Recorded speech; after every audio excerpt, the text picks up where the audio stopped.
Ich habe mir selbst eine Challenge gestellt. Wie viele Kekse schaffe ich mit 1 Kilogramm, also einer Packung Mehl? Das Ergebnis seht ihr am Ende des Videos. Ich verrate euch nur so viel. Es sind mehr, als ihr wahrscheinlich gerade alle vermutet. Fangen wir mal an.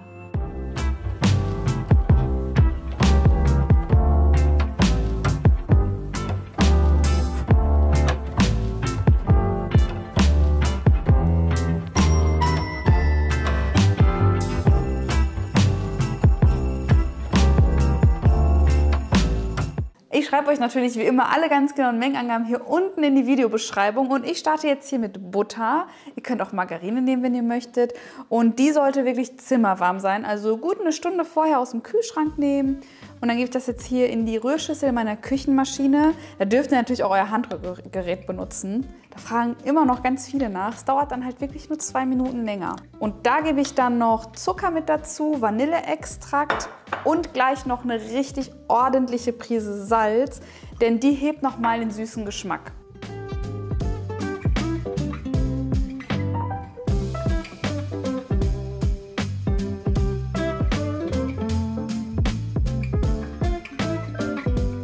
Ich habe die Butter-Zuckermasse jetzt 4 Minuten lang schön gemixt auf fast maximaler Geschwindigkeit. Und jetzt ist es auch richtig schön hellcremig geworden. Und da geben wir jetzt die Eier nach und nach rein. Also ich schlage da wirklich eins rein, rühre das, bis es sich verbindet, so 20 Sekunden ungefähr. Und gebe dann die nächsten dazu. Und sobald das verrührt ist, kommt auch schon die Packung Mehl mit rein.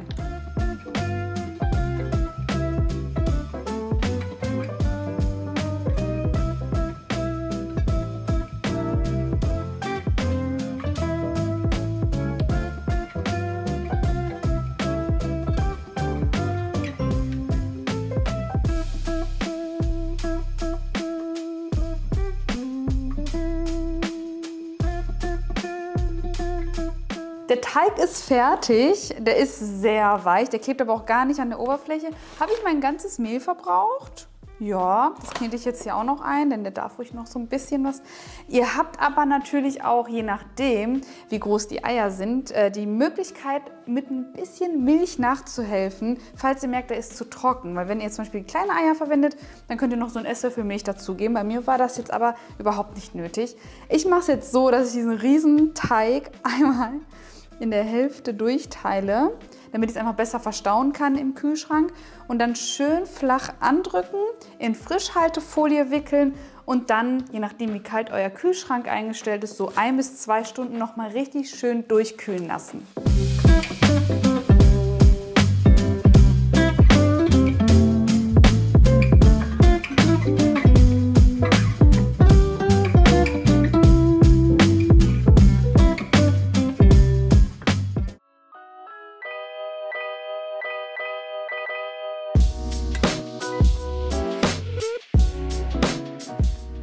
So, wir starten jetzt mal mit was Zitronigem. Ich habe jetzt hier meinen großen Teig einmal in der Hand. Ich werde das jetzt einfach so machen, dass ich mir nur 1/3 davon nehme. Den Rest könnt ihr dann einfach wieder in den Kühlschrank tun.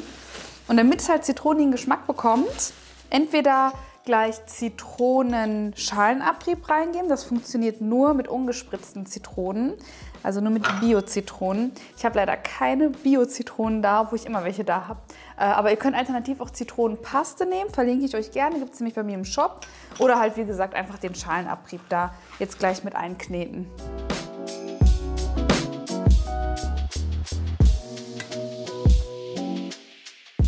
Sobald ihr die Zitronenpaste gut eingearbeitet habt, lasst euch da aber auch nicht zu viel Zeit, denn die Handwärme tut dem Teig jetzt nicht so gut.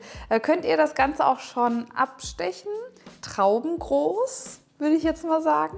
Also, sieht man's? So ungefähr. Und dann einfach die Kugeln direkt auf das mit Backpapier ausgelegte Backblech geben. Ich mache da nämlich gleich noch so eine kleine Mulde rein. Und dann füllen wir Lemon Curd rein. Das schmeckt so gut und das dürft ihr tatsächlich auch mitbacken.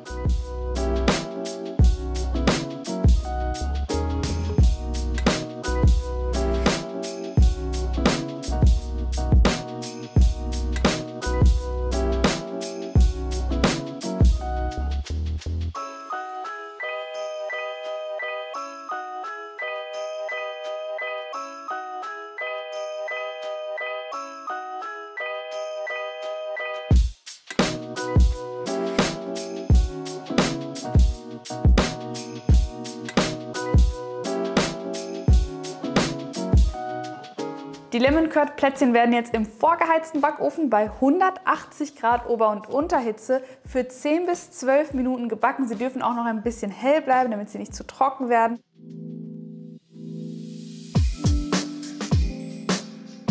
Und wir machen direkt weiter, keine Zeit verschwenden hier. Wir machen weiter mit Marzipankipferl. Und da nehme ich mir jetzt wieder den Teig aus dem Kühlschrank. Dann nehme ich mir wieder ein Drittel weg und dann einfach Marzipan-Rohmasse dazu raspeln. Ich habe es so gemacht, dass ich die Marzipan-Rohmasse gerade noch mal in den Kühlschrank getan habe. Ich glaube, dass sie sich dann einfach besser raspeln lässt.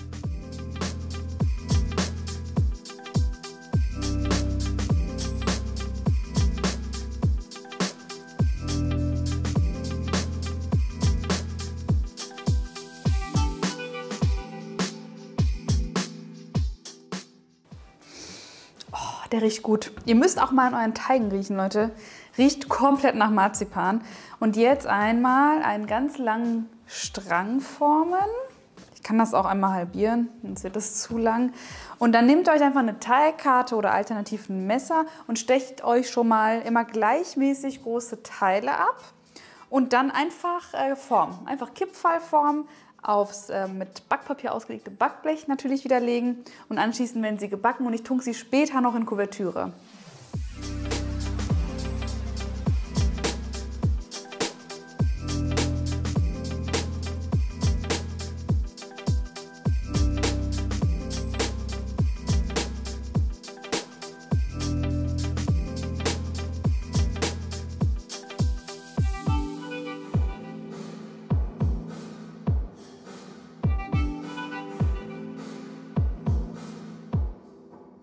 Die Marzipankipferl müssen jetzt noch mal kurz in den Kühlschrank, denn der Teig ist schon ziemlich weich geworden durch das ganze Kneten und durch das ganze Rollen.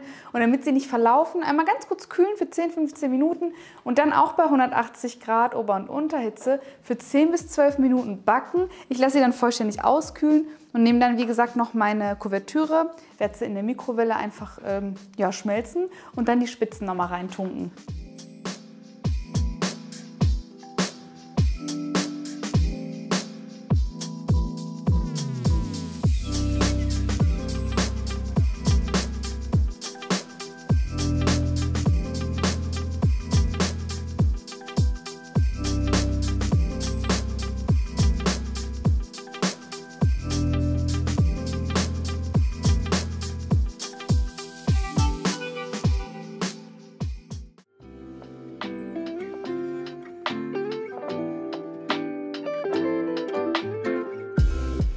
So, ich nehme jetzt hier nochmal ein Drittel und werde daraus Zimtkringel machen, weil ich finde, auf einem Plätzchenteller muss auf jeden Fall was mit Zimt dabei sein. Und da machen wir einfach Folgendes. Wir werden das jetzt kurz geschmeidig kneten, also wirklich so kurz wie möglich. Dann werde ich es ausrollen, auf Frischhaltefolie mit Butter bestreichen und mit Zimtzucker bestreuen.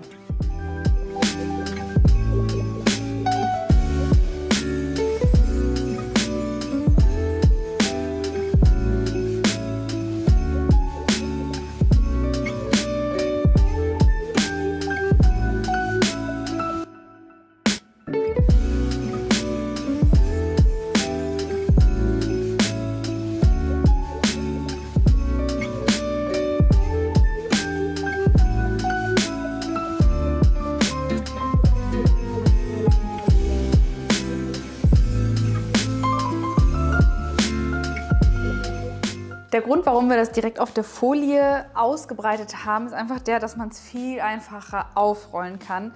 Und jetzt werde ich es einfach hier drin nochmal richtig gut verschließen. Dann kommt das bei mir ins Gefrierfach für 10 Minuten. Ihr könnt es aber auch für 20 oder 30 Minuten in den Kühlschrank legen. Dann einfach Scheiben runterschneiden und ab aufs Backblech damit.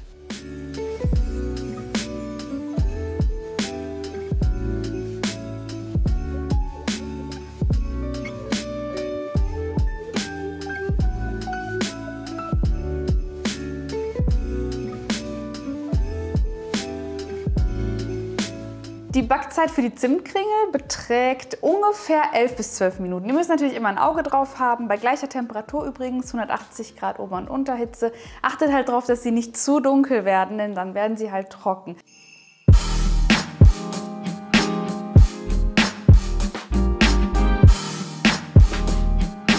Und Und ich mache jetzt hier weiter mit der zweiten Teigplatte sozusagen.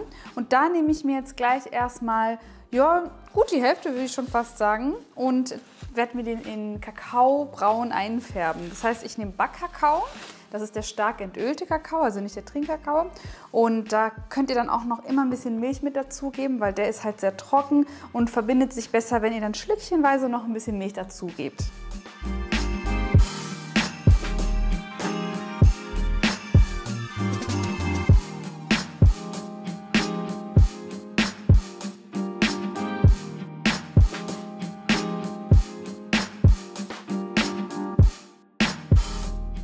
Und schon haben wir einen Kakaoteig. Davon brauche ich jetzt nicht alles. Also von diesem Kakaoteig nehme ich mir auch so ungefähr ein Drittel weg. Den Rest brauche ich gleich. Dann knete ich mir den hellen Vanilleteig noch mal kurz geschmeidig und zeige euch dann, wie ihr solche Swirls macht. Also einfach nur hübsche Mürbeteigkekse. Da müsst ihr einfach ganz viele Kugeln gleich rollen und dann gibt es da einfach so eine ganz einfache Technik, wie ihr das hinbekommt.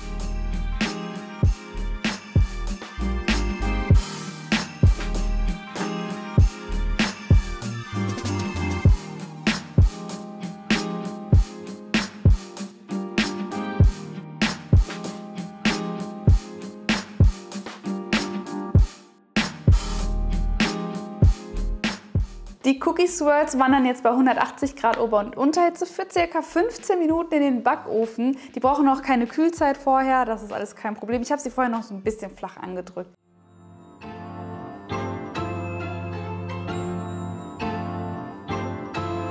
Ich mache jetzt weiter mit leckeren Pistazienkeksen. Ich wollte auch gerne, dass auf dem Teller so ein bisschen Buntes drauf ist. Wir haben jetzt Gelb, wir haben Braun, wir haben einfach nur Beige oder beziehungsweise Weiß.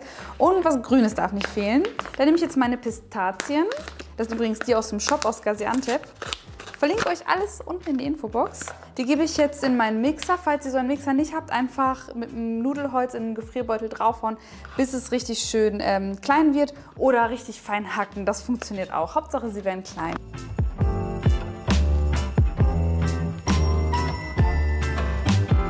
Merry Christmas! Also meine Aussage mit dem Gefrierbeutel ziehe ich auf jeden Fall zurück, denn die sollten schon sehr fein sein. Ah, da fliegt schon der Ofen. Ich wollte nur kurz die Pistazien mit Marzipan und ein bisschen Puderzucker verkneten. Hole aber kurz die Kekse von vorhin raus und dann geht's weiter. Ich mach das schon hier. Aufmachen? Die sind fertig. Das sind Swirls. Ja, das sind echt Swirls. Das sind Kekse-Swirls. Kann ich mitmachen im Video? Wenn du willst, dann hol dir, schnapp den Mikro und mach mit. Nimm meinen mit rein. Boah, das wird alles länger dauern. Lass mal. Komm. Okay, dann mache ich jetzt weiter. Also Puderzucker darf nicht fehlen. Lässt sich auch ein bisschen besser verkneten. Verknetet so lange, bis ihr quasi grünen Pistazienmarzipan habt.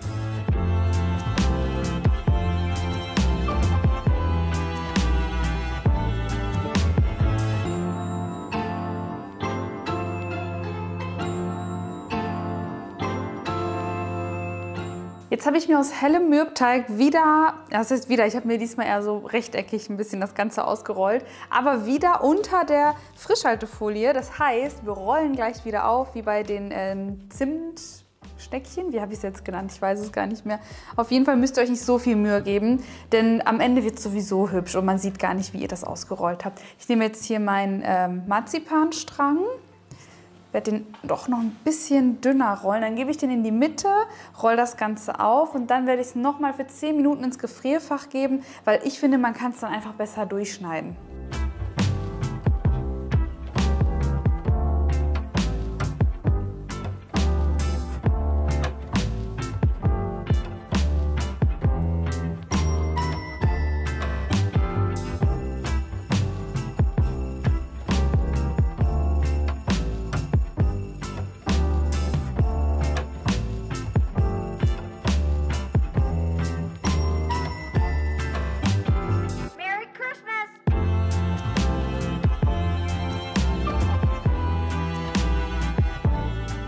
Die Pistazienkekse brauchen jetzt ebenfalls bei 180 Grad Ober- und Unterhitze ca. 15 Minuten. Es kommt natürlich ganz auf die Dicke an, da müsst ihr oder dürft ihr gerne halt immer mal wieder kontrollieren.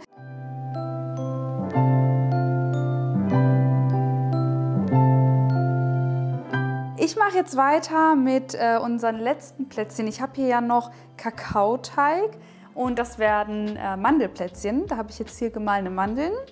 Die könnt ihr jetzt ganz einfach einarbeiten. Anschließend werde ich den Teig auf der Arbeitsfläche ausrollen und dann in ganz grobe Stückchen schneiden. Mandeln nochmal on top geben, da könnt ihr gehobelte nehmen oder gestiftete. Und dann kommen sie auch aufs Backblech und werden bei gleicher Temperatur so 8 bis 10 Minuten gebacken. Also sie sind schon bei mir sehr dünn. Aber wie gesagt, bei den Backzeiten immer ein Auge drauf haben. Manchmal brauchen sie auch eine Minute länger.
Tada!